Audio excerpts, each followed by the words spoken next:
स्वागत है दोस्तों आपका मेरे YouTube channel do you know that पर। आज की इस वीडियो में मैं आपको दिमाग से जुड़ी कुछ ऐसी बातें और रहस्य बताऊंगा जिसे जानकर आप हैरानी में पड़ जाएंगे। और आज की इस वीडियो में आपको दिमाग के बारे में कुछ ऐसी बातें और रहस्य जानने को मिलेंगे जो शायद ही आपने कभी सुने होंगे। तो आइए जानते हैं दिमाग से जुड़ी कुछ बातें और रहस्य। पहले तो हम ये जानते हैं दिमाग यानी मस्तिष्क का हमारे शरीर में क्या महत्व है। दोस्तों, दिमाग के द्वारा शरीर के विभिन्न अंगों के कार्यों का नियंत्रण एवं नियमन होता है, इसलिए दिमाग को शरीर का मालिक अंग भी कहते हैं। इसका मुख्य कार्य ज्ञान, बुद्धि, तर्क शक्ति, स्मरण, विचार, निर्णय, व्यक्तित्व आदि का नियंत्रण करना है। अब हम ये जानते हैं कि हमारे दिमाग के कितने भाग होते हैं। दोस्तों, हमारा दिमाग 3 भागों में बटा हुआ है, फोर ब्रेन, मिड ब्रेन और हिंद ब्रेन।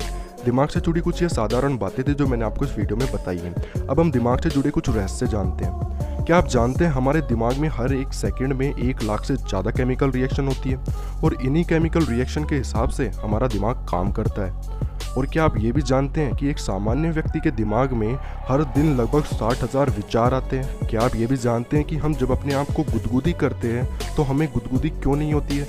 दरअसल ऐसा इसलिए होता है क्योंकि हमारे दिमाग के पीछे के हिस्से में सेरिबेलम नाम का एक भाग होता है जो हमें यह एहसास करा देता है कि ये हम खुद हैं। और सेरिबेलम हमारे दिमाग का दूसरा सबसे बड़ा भाग है। और क्या आप ये भी जानते हैं कि हमारा दिमाग हमको ये भी एहसास करा देता है कि हम जिससे बात कर रहे हैं वो इंसान हमको इग्नोर कर रहा है या फिर हमारी बातें सुन रहा है। क्या आप जानते हैं हमारे दिमाग में एक मिड ब्रेन डोपामाइन सिस्टम होता है जो घटनाओं के बारे में हमारे दिमाग को संकेत भेजता है। हो सकता है हम इसे ही भविष्य का पूर्वानुमान भी कहते हैं। शायद इसलिए ही कुछ लोग भविष्यवाणी भी कर पाते हैं।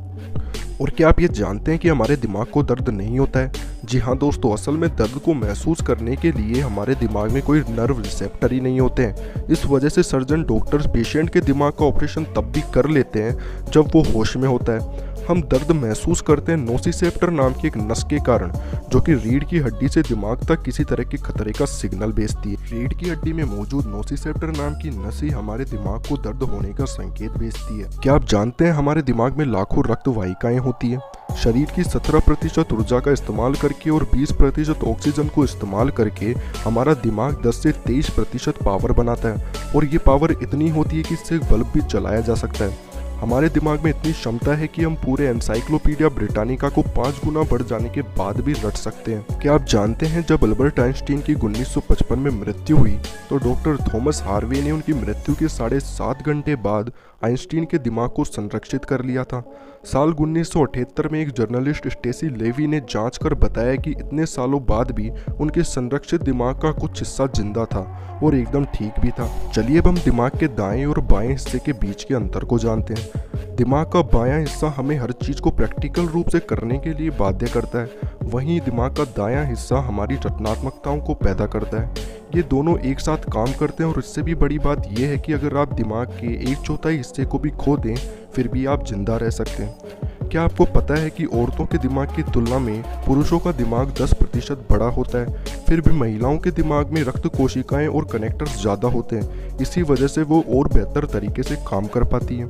औरतों के दिमाग में भावनात्मक पहलू भी ज़्यादा काम करता है, वहीं पुरुषों का लॉजिकल हिस्सा ज़्यादा काम करता है। क्या आपको पता है कि हमारा दिमाग सोने के दौरान सबसे ज़्यादा एक्टिव रहता है और इसी वजह से हम रात को सपने देखते हैं। एक स्टडी के मुताबिक सपने देखने से हम खुद को किसी बड़े सदमे से बचाते हैं और ये भी पाया गया है कि जिन लोगों का IQ ज़्यादा होता है वो सपने ज़्यादा देखते हैं। क्या आपको पता है कि हम सपने को वो मोड भी दे सकते हैं जो हम चाहते हैं? ल्यूसिड ड्रीमिंग के बारे में जानते हैं? ये सपने देखने का वो तरीका होता है जिसमें इंसान पूरी तरह से नींद में नहीं रहता है। वो ऐसे सपने देख रहा होता है जिसमें उसे पता रहता है कि वो सपने में है, फिर वो जो चाहे उसे मोड़ दे सकता है। दोस्तों, क्या सर के आकार का दिमाग से कोई संबंध है? ऐसा भी सोचा गया है कि जिसके सर का आकार जितना बड़ा होता है उसका दिमाग भी उतना ही बड़ा होता है और जिसके सर का आकार छोटा होता है उसका दिमाग भी छोटा होता है। लेकिन इसके बारे में अभी तक कोई ठोस सबूत नहीं मिले हैं तो हम इस बात पर भरोसा भी नहीं कर सकते हैं। क्या आप जानते हैं अल्बर्ट आइंस्टीन को ज़्यादा IQ के लिए पूरी दुनिया जानती है, पर साउथ कोरिया के किम ओयांग को भी सबसे ज़्यादा IQ होने वाले लोगों में गिना जाता है। जब वो 8 महीने के थे तभी उन्होंने अलजेब्रा पर महारत हासिल कर ली थी। 2 साल की उम्र तक किम ओयांग 4 भाषाओं में पारंगत थे। उन्होंने यूनिवर्सिटी में एंट्री ही 4 साल की उम्र में ले ली थी और 15 बरस तक वो ग्रेजुएट हो चुके थे। साथ ही किम एक बेहतरीन पेंटर और कवि भी हैं। वो साउथ कोरिया में रहते हैं। दोस्तों, यही कुछ दिमाग से जुड़ी बातें थी जो मैंने आपको इस वीडियो में बताने की कोशिश की है। उम्मीद है कि दिमाग से जुड़ी कुछ बातें और रहस्य जो मैंने आपको इस वीडियो में बताए वो आपको पसंद आए होंगे। दोस्तों, आज की वीडियो में इतना ही। अगर आपको मेरी वीडियो देखकर अच्छा लगा तो प्लीज़ मेरी वीडियो को लाइक करें, शेयर करें और कमेंट करना ना भूलें। और ऐसे ही मजेदार फैक्ट्स जानने के लिए प्लीज़ मेरे चैनल को सब्सक्राइब करें और बेल आइकन भी प्रेस करें। धन्यवाद दोस्तों।